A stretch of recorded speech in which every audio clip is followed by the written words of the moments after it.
Shalom Bapak Ibu Saudaraku yang dikasihi oleh Tuhan Yesus Kristus.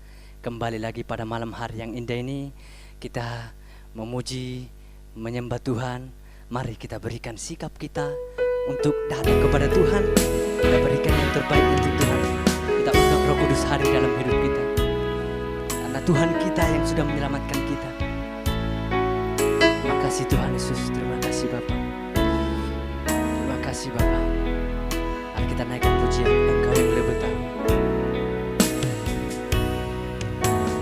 Engkau yang lebih tahu cara untuk membuka jalanku. Engkau yang lebih mengerti cara untuk menolong hidupku. Ku percaya Kau Tuhan yang tak pernah gagal menjadikanku lebih dari pemenang. Ku percaya Kau Tuhan yang tak pernah lalai menepati janji-janji-Mu. Mari kita berikan pujian ini dari Tuhan Yesus. Engkau yang lebih tahu cara untuk membuka jalanku. Engkau yang lebih mengerti cara untuk menolong hidupku. Ku percaya Kau Tuhan yang tak pernah gagal menjadikanku lebih dari pemenang. Ku percaya Kau Tuhan yang tak pernah gagal menepati janji-janji-Mu. Ku percaya Kau Tuhan yang tak pernah gagal menjadikanku lebih dari pemenang. Ku percaya Kau Tuhan yang tak pernah lalai menepati janji-janji-Mu. Kami percaya Kau Tuhan.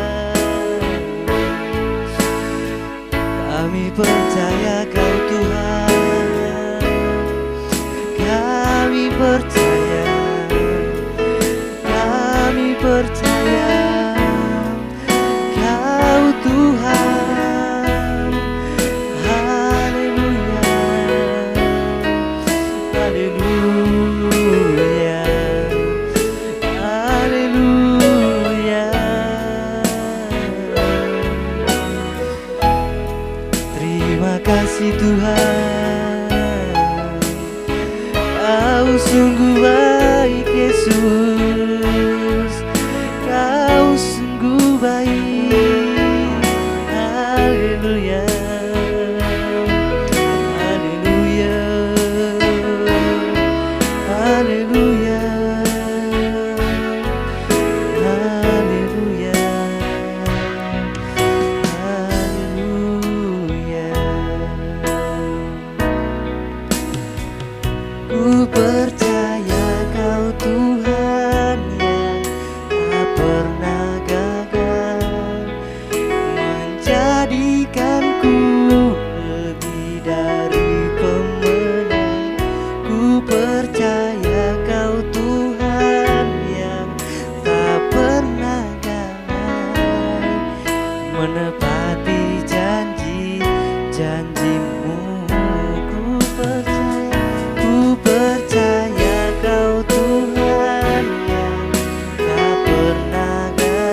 Shalom, selamat malam.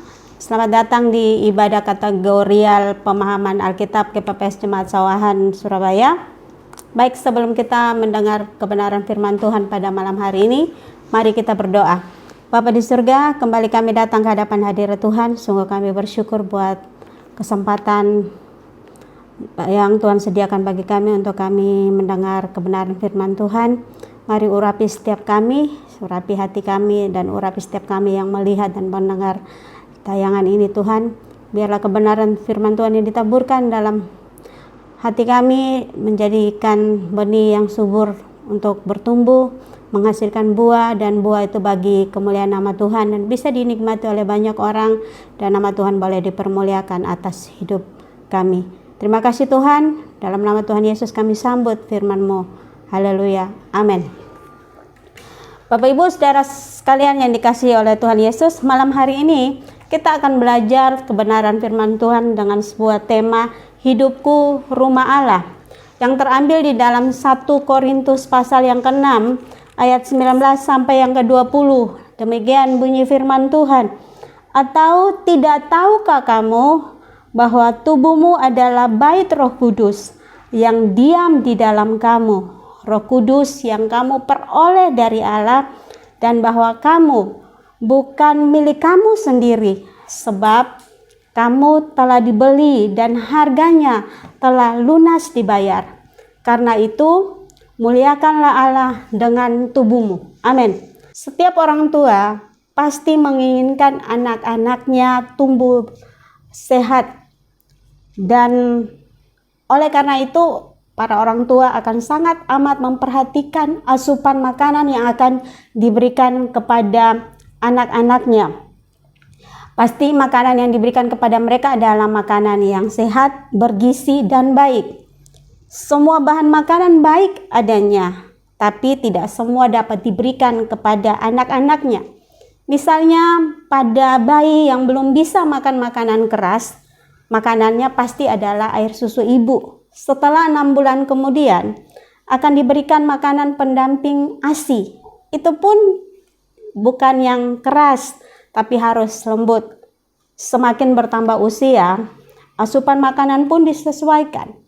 Seperti orang tua kita yang tidak memberikan asupan makanan yang sembarangan bagi kita, yang mungkin kelihatan baik, tapi sebenarnya tidak kita butuhkan untuk pertumbuhan saya, Bapak Ibu Saudara sekalian. Bahkan ada makanan yang mendatangkan racun bagi kita. Demikian juga halnya dengan tubuh kita. Kita harus menjaganya begitu rupa. Alasannya mengapa demikian? Karena alasan pertama adalah aku bebas, tapi bukan bebas untuk berbuat dosa. Mari Bapak Ibu perhatikan 1 Korintus pasal 6 ayat yang ke-12 mengatakan bahwa segala sesuatu halal bagiku. Penggalan kalimat orang Korintus yang dikutip dan dikoreksi oleh Rasul Paulus. Orang Korintus berpendapat bahwa segala sesuatu itu halal. Kata halal biasanya mengarahkan kepada hal-hal atau membahas hal-hal seputar permasalahan makanan. Padahal inti atau pokok permasalahannya adalah lebih dari sekedar soal makanan. Arti dari kata halal itu sebenarnya diterjemahkan diperbolehkan. Seharusnya terjemahannya adalah segala sesuatu bagiku diperbolehkan atau diizinkan atau sah menurut hukum. Jadi, kata halal itu bukan berbicara soal makanan dan minuman, melainkan berbicara tentang suatu konsep boleh atau tidak boleh. Bapak Ibu Saudara sekalian, ternyata jemaat di Korintus salah memahami konsep atau arti kebebasan Kristiani yang dimaksudkan oleh Rasul Paulus. Kebebasan menurut Rasul Paulus adalah bukan soal bertindak sesuka hati atau bertindak untuk memenuhi kesenangan diri sendiri. Tapi kebebasan yang dimaksudkan oleh Rasul Paulus adalah bahwa orang-orang Korintus berada di bawah hukum kasih karunia dan tidak lagi berada atau dikungkung oleh hukum Taurat. Ternyata kalau kita melihat bahwa jemaat di Korintus masih mencintai hidup mereka yang lama, yaitu kesenangan duniawi. Dalam hal ini mereka melakukan perzinahan. Bapak Ibu Saudara sekalian yang dikasihi oleh Tuhan Yesus, Rasul Paulus mengatakan bahwa kebebasan Kristen itu tidak merugikan orang lain. Bahkan kebebasan Kristen harus membangun sesama. Itu sebabnya Rasul Paulus mengatakan bahwa segala sesuatu diperbolehkan atau di dalam kita bertindak diperbolehkan, tapi tidak semuanya berguna. Itu artinya ketika saya, Bapak Ibu Saudara sekalian, kita bertindak bebas, kita perlu memperhatikan baik buruk dan akibat yang akan ditimbulkan dari apa yang kita lakukan itu. Akibatnya bukan hanya untuk diri kita sendiri, tapi juga kepada orang lain. Itu artinya sebagai orang Kristen, saya, Bapak Ibu Saudara sekalian, kita harus berhati-hati menggunakan kebebasan kita, atau kita harus berhati-hati menggunakan anugerah atau kasih karunia Allah yang diberikan kepada kita. Mengapa demikian? Agar saya, Bapak Ibu Saudara sekalian, kita tidak diperhamba oleh kebebasan itu. Sama seperti yang Rasul Paulus katakan bahwa tetapi aku tidak mau membiarkan diriku diperhamba atau dikuasai oleh suatu apapun. Bapak Ibu Saudara sekalian, hal yang kedua, mengapa kita harus menjaga tubuh kita?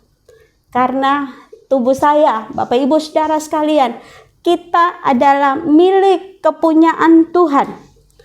Orang-orang di Korintus terjebak dalam sebuah pemahaman yang filsafat yang mengatakan bahwa tubuh adalah sesuatu yang bersifat fana, tidak kekal, dan akan binasa ketika manusia mati.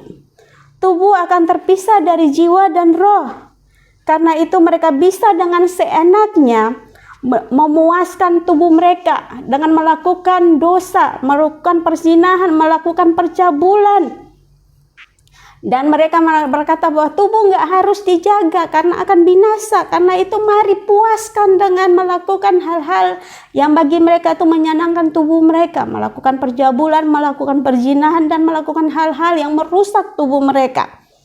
Akan tetapi mari kita lihat bahwa saya, Bapak Ibu Saudara sekalian, dan setiap manusia yang ada, kita tidak berhak menggunakan tubuh kita dengan sesuka hati kita. Karena apa? Tubuh saya, Bapak Ibu Saudara sekalian, kita ini punya atau milik kepunyaan Tuhan. Artinya bahwa hanya Tuhan saja yang berhak atas hidup saya, hidup Bapak Ibu Saudara sekalian. Artinya bahwa Tuhan yang punya hak penuh atas hidup atau atas tubuh ciptaannya. Di ayat 14 mengatakan bahwa Tuhan adalah untuk tubuh. Ungkapan ini berkaitan erat dengan kebangkitan tubuh orang percaya pada akhir zaman. Karena penebusan Kristus tidak hanya menebus jiwa dan roh kita, tetapi tubuh kita juga. Jika Allah Bapa kita yang di surga sangat menghargai karyanya, maka tidak ada alasan bagi manusia, termasuk saya, Bapak Ibu Saudara sekalian, kita membeda-bedakan penggunaan tubuh kita. Saya, Bapak Ibu Saudara sekalian, kita wajib menjaga tubuh kita agar tidak diperbudak oleh dosa seperti pornografi, percabulan atau persinahan yang merupakan dosa yang bersentuhan langsung dengan tubuh kita. Orang-orang yang berbuat dosa seperti ini adalah mereka yang tidak menghargai tubuh dan tidak menghargai pencipta tubuhnya, yaitu Tuhan Yesus Kristus. Padahal saya, Bapak Ibu Saudara sekalian, kita dibeli dengan kehormatan tertentu, yaitu dengan darahnya yang mahal. Dengan darah Yesus Kristus kita dibeli bukan dengan harta kekayaan, tapi kita dibeli, ditebus dengan darah Yesus Kristus yang sangat mahal itu. Karena itu sama seperti yang dikatakan oleh Rasul Paulus dalam surat Roma pasal yang ke-6 ayat 13. Dan janganlah kamu menyerahkan anggota-anggota tubuhmu kepada dosa untuk dipakai sebagai senjata kelaliman, tetapi serahkanlah hidup saya, Bapak Ibu Saudara sekalian, kepada Allah sebagai orang-orang yang dahulu mati, tetapi yang sekarang hidup. Dan serahkanlah anggota tubuh kita, serahkanlah anggota-anggota tubuhmu kepada Allah untuk menjadi senjata kebenaran yang akan membawa saya, Bapak Ibu, masuk kepada pengudusan. Bapak Ibu Saudara yang dikasihi oleh Tuhan, alasan yang ketiga mengapa saya, Bapak Ibu Saudara sekalian, kita perlu menjaga tubuh kita begitu rupa. Karena alasan yang ketiga adalah tubuh saya, Bapak Ibu Saudara sekalian, adalah bait Roh Kudus. Karena Roh Kudus tinggal dan berdiam di dalam kita. Bapak Ibu Saudara sekalian, orang Yahudi beribadah dalam bait Allah. Orang Korintus beribadah di dalam kuil, tapi berbeda dengan konsep kekristenan. Tuhan menjadikan saya, Bapak Ibu Saudara sekalian, dengan tujuan agar kita menjadi tempat kediamannya yang kudus. Bapak Ibu Saudara sekalian, bayangkan saja jika kita punya rumah, terus kemudian kita dipercayakan atau dipinjamkan rumah untuk kita tempati. Otomatis kita sebagai bentuk kita menghargai orang lain atau sang pemberi, sang peminjam rumah tersebut, kita akan merawat dan menjaga rumah itu begitu rupa agar tetap bersih. Karena kita tinggal di dalamnya. Hidup saya, Bapak Ibu Saudara sekalian, kita harus sadar bahwa ketika saya dan Bapak Ibu Saudara sekalian menerima Yesus Kristus Tuhan sebagai Tuhan dan Juru Selamat, maka Roh Kudusnya tinggal berdiam di dalam kita. Melalui karya penebusan yang Yesus Kristus lakukan di atas kayu salib, betapa Allah, betapa Yesus sangat menyayangi kita. Bapak Ibu coba bayangkan, Allah yang tidak terbatas itu, Allah sang pencipta langit dan bumi ini, Allah yang mempunyai segala sesuatu termasuk saya, Bapak Ibu dan saudara sekalian, Ia memilih tinggal di dalam kita.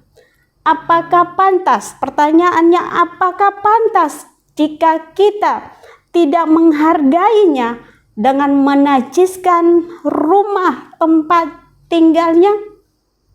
Oleh sebab itu, saya, Bapak Ibu Saudara sekalian, kita wajib menjaga tubuh kita, termasuk jiwa dan roh kita. Roh Kudus tinggal di dalam kita. Roh Kudus yang kita terima dari Allah, yang menyatakan kepemilikannya atas tubuh kita. Tubuh saya, Bapak Ibu Saudara sekalian, sudah dipersatukan dengan tubuh Kristus di dalam kematiannya, sehingga kita tidak berhak atas tubuh kita, dan harusnya kita dengan rela hati, dengan senang hati mempersembahkan tubuh ini kepada Tuhan. Tubuh yang telah ditebus, dibeli dan dibebaskan dari dosa dengan harga yang sangat mahal. Kita harus sadar bahwa kita ini hanya sekedar dipinjamkan tubuh dari Tuhan kepada kita. Maka saya, Bapak Ibu Saudara sekalian, kita harus menjaganya sebagai bentuk kita menghargai dan mencintai Tuhan kita. Kita sudah dibeli dengan suatu kehormatan, maka sudah selayaknya saya, Bapak Ibu Saudara sekalian, kita memberi kehormatan kepada Allah yang sudah membeli kita. Dengan apa? Dengan cara menggunakan tubuh kita untuk kekudusan. Gunakan hidup, tenaga untuk melayani Tuhan. Bapak Ibu Saudara sekalian, kalau kita mengerti hal ini, malam hari ini kita akan sadar bahwa kita harus menjaga tubuh kita. Karena kita tahu tubuh ini bukan milik kita, tapi adalah milik Tuhan yang harus kita jaga, yang harus kita rawat. Karena ada Roh Kudus tinggal di dalam kita.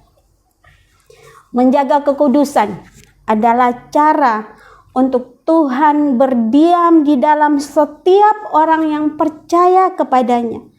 Menjaga kekudusan tubuh bukan pilihan, tapi sebuah keharusan. Karena itu, jangan rusak tubuhmu dengan terjerumus dalam hal-hal yang tidak berguna.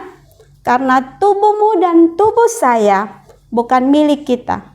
Kita hanya dipinjamkan atau kita hanya meminjamnya dari Tuhan. Kita gunakan selama saya, Bapak Ibu, Saudara sekalian masih hidup. Karena kita tahu siapa pemilik tubuh ini. Maka sudah seharusnya saya, Bapak Ibu, Saudara sekalian bertanggung jawab menjaga tubuh ini.